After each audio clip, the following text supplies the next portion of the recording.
Hello, man. Da, da, da, da, da, da, da, da, da, da, da, da, hello, hello, da, da, da, da, da, da, da, da, da,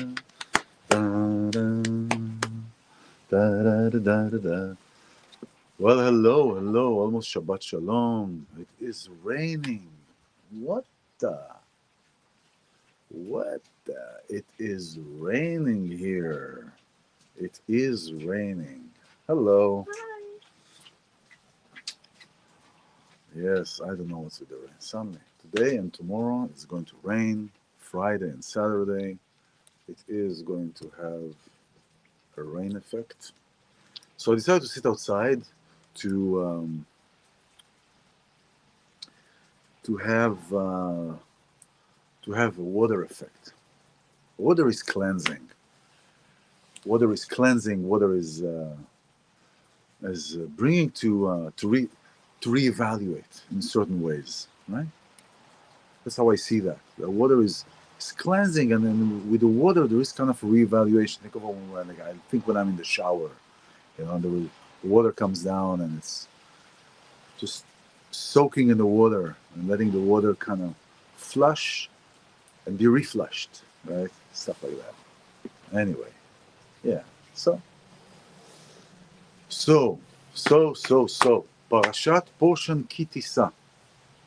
There are two things that are happening here, and two things that are happening that, of course, reflect everything that we're going through and that we may experience, some of you may experience in one shape or the other, one form or the other, what's going on. So there are two things. One of the thing is the beginning of the portion. The beginning of the portion is talking, God is talking and is saying to collect from each person half a shekel. No more, no less, just half a shekel. Like, think about $50, right? Half a shekel. This is also the place where the golden calf story happens as well, where Moses went up to the mountain, to Mount Sinai, and didn't come down for 40 days. And on the 39th day, the people were telling Aaron, were complaining to Aaron, his brother, right? Come on, we don't know what happened to Moses. Give us a God so we can follow, right? And so there are several things that are happening there, and it all ties into one thing, really, into one thing on how do we, in our world, in our daily existence, how does it pertain to us? How does it play into our own role, into our own daily role? Well, the machatzit shekel, the half a shekel, is given even is being asked to each person to give that evenly, to remind us that we are Nezer Bria. We are the flowers, or the plants that decorates the crown. So you have the crown of the king, or the diamond that decorates the crown. There is the crown, and then there are the diamonds in the crown.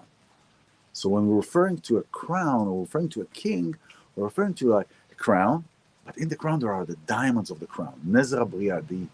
And also it refers to some in some cultures you have trees or plants that are decorating the crown, right? So this is really the essence of it all.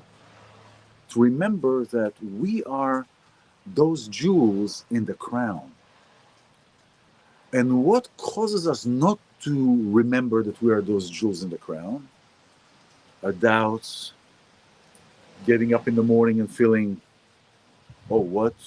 Or any time of the day, questioning our ability to complete something, questioning our ability to how are we seen in other people's eyes?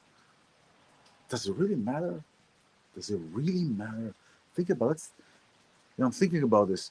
Does it really matter, and why does it matter how people think of us, right? Where does it stem from? And it's not because you're doing something. It's not because doing something wrong or something negative or something bad to hurt somebody. But does it really? And where does it come from? what people think of me, or what people would say, or in a way, it is an ego. In a way, it is this egoic self that is concerned about how people say. And what happens? We think that people see us in a certain way. So let's say I think that, oh, this person is seeing me like that, right? And because of that person, I think that I might be bad. But because of that, what I think that that person is thinking, that's not necessarily the case. Because of what I think, what that person thinks of me, I automatically draw my own conclusion about myself and about how I see the world, and everything stems from something completely different because we don't know what's going on in other people's head. There is a sentence that kind of a funny thing that I've heard not long ago. In the 20s, when we're 20s, we're concerned what people think about us. When we're 40s, we start not caring what people think about us. And when we're 60, we realize and we understand that nobody gives a rat's ass about what we thought about them anyway. Nobody gives a rat's ass about us anyway. Well, everybody's thinking. So if you think about yourself, how do you think about yourself in relation to others? That's also how some other people are thinking. Do you mind if that person is going with a cuckoo hat on his head? So you look at it, you make fun, or laugh, or whatever, and move on. It's the same thing. Same thing. So we build many times. We create realities, right? We create realities, and it's easier.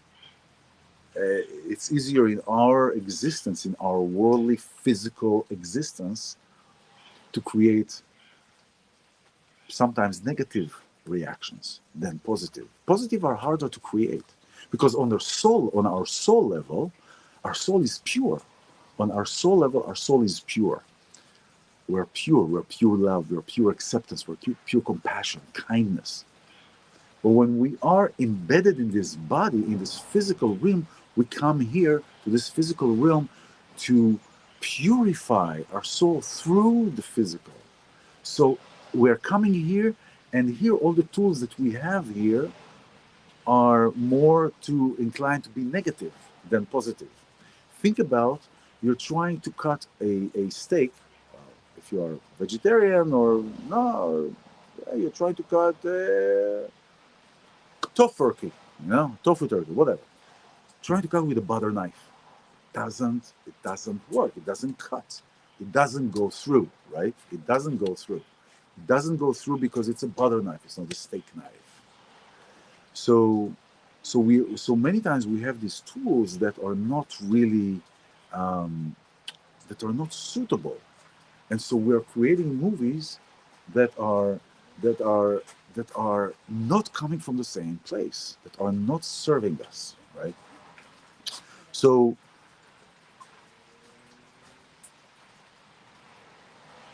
you can pass if you want. Okay, we don't want to mess with your. Well, I mean, it's okay. It's part of life, you know.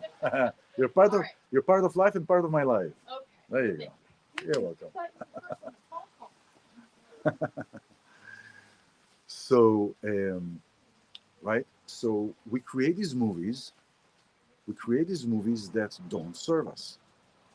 So our soul is on its level pure. When we come here, we're using tools that are hard to cut.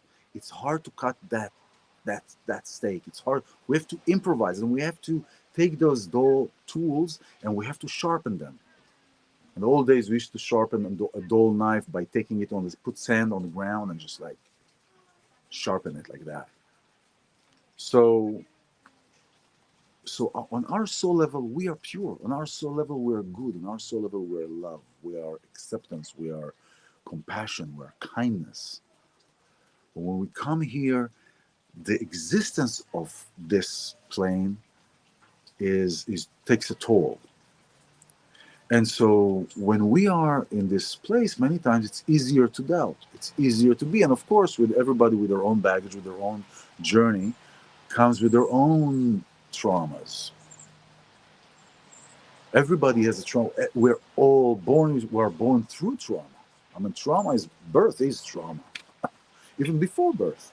Think about a baby that his mother or her mother, or before it's a he or she, yes, only a he or she, the mother decides to give the baby for adoption. Think about the rejection that the baby understands before it even becomes a human being, before it even comes out of the canal, right? So even before, so we are automatically coming here with a set of tools that we have a dull knife. We have to sharpen it in order to cut a steak. This is the best way that we can, one of the best ways we can illustrate that. So Ki Tissa, the portion saying, because you this half a shekel will elevate. It's not the word Ki Tissa meaning, and you will exalt. There you go. You will exalt that name. You will exalt each person because each person is equal. Doesn't matter if he has $1 million or million sheep or million sheep. Bring a half a shekel. Or he has nothing, a half a shekel. Why? Because we're all equal. We're all equal in our soul level. We are that much. We're that high. We're that of everything. And this is a reminder that we can create that which we imagine. Imagination, it's not making something of something. Imagination is making something out of nothing. We're starting to imagine. There's the creation, which is something out of nothing, and then there is the creation, that there is something out of nothing, and then there is the the innovation. That there is something out of something. There's something out of nothing, creation, something of something, innovation. Taking something and we're making something better or something tweaked. We're tweaking it or adding something to it and creating something different with it. Now, the continuation of the parsha is talking about the golden calf that the Israelites demanded, bring us a new God. We need somebody to follow. So there are different interpretations. Did they want really a new God? But they said before that, and some interpreters are saying they wanted a new God, but some other interpreters said that they wanted a new Moses, really. That they wanted somebody different to lead them. They want somebody different to lead them. That means that they needed the middleman. They needed the middleman to come to God. They didn't get it yet, that they can speak to God directly. The middleman. And many times we get confused with that. We get confused, if I go to the synagogue, then God will listen to me. Or if I go and talk to this priest, then God listens to me. Or if I go to talk to the rabbi, then God, if I don't talk to the rabbi, then God doesn't listen to me or something. And it's not true. It's not true at all. It is, and we can see it everywhere. That's why we say God is everywhere. God is in everywhere, and everywhere is in God. Everywhere is created. And yet we have the opportunity and the choice to create what we want to create. And sometimes when we go astray and we lose focus and we lose this purification of intention, when we lose this purification of intention, we go astray. And then our choices are coming from something that doesn't serve us at all. Just like the example I gave in the beginning, when we assume that somebody thinks something of us, he thinks something of this, I'm going to do this. He thinks of that, I'm going to do this, and I'm going to do this, I'm going to do this, I'm going to do that. And we ran a race that nobody was racing with us. But that's because we imagine that we are going to run a race because he's racing and she's racing and what they think of me and what they say of me. Nothing. Nicht gar nicht, kaput. Nothing. Nobody was racing you. Nobody was racing us. Nobody was going after us. We're just running in our own wheel and our own spinning, our own circle. Nobody was chasing us. This comes from our invention, from our fear of what other people may think of us. But as I heard, What other people think of us or what other people think of me is none of my business. It really is. And you know how freeing it is? You know how freeing it is, to come to this place where, so what? So somebody walks around. So what? So somebody's thinking of you. So what? I walk with crazy pants. You want to think that I'm loony? I am. Whatever. It doesn't matter. It doesn't matter. At the end of the day, it doesn't matter. At the end of the day, it doesn't matter. Why? Because if we think like that, and not in a negative place. No, you don't need to disrespect anybody. Just what I do is my business. You want to think that? We say in Hebrew, let yourself be perfumed. I'm perfuming you with my looniness. Go ahead. You know, when we inhabit this place of, I don't, it's really, I don't care, from a place of my own space, right? We're freer to create really what we want, and we're freer not just to create but to enjoy what we want. Enjoy. We're inside the joy. It's like when we say we're in love, we're in the space of love. No, actually, when we're in love, it's actually really, this is ultimately the idyllic place of where we are in love, because when we are in love, we don't see many things, right?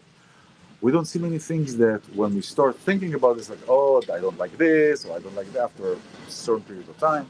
But when you're in that space of in love kind of thing, you don't notice certain things. And that is really the space. And that is the same space where when you really don't, I don't care what other people are saying. I do what I want. I feel like doing what I want. But,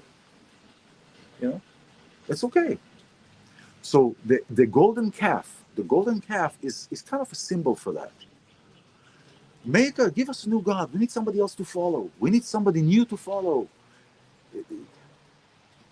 They needed a new God, meaning that they were complaining where Moses is, give us a new God. And the interpreter saying, give us a new Moses. But they said, give us a new God. And yet they complain that Moses is gone. So in a way I'm thinking in a way that they thought Moses was God, because they couldn't see God. God was talking to Moses. God was also talking to them in the mountain later on, before they got all the stuff, before they got the the covenants. So in a way, they thought that Moses was God. That's why I say, where's Moses? We don't know what happened to him. Give us a new God. So in a way, they thought that Moses maybe was God. Wow. And that's why they needed this. They wanted something that they could see, that they could feel, because they could not see God. God was talking to Moses. God was giving signs to Moses to show the people, and therefore they're saying that Moses is God. So Moses went, give us a new one. Now Aaron, all the commentators are trying to show that Aaron, the brother of Moses, really is not at fault. He's just because it happened under his watch that he gave permission. He told them, bring me the gold and come tomorrow. And then he was trying, and they're all saying no, he was trying to push time, he was trying to push away, he was trying to stall time, and so until Moses comes down, because he was certain that Moses is the right thing and Moses is going to come down. And these are the interpretations. But I'm also looking at the practicals, and here's Aaron. Moses is not there. Here's Aaron, and he has a mob. And there is a mob that is there. Now, they say there weren't that many. Out of 600,000, there were like maybe 3,000 that were like in this golden calf craze, but there's still a mob. So, there is also the practical thing of a leader, of what do you do? So installing time, yes, bring me your gold. It takes time to melt the gold. Come tomorrow. Okay, come tomorrow. And so trying to stall time.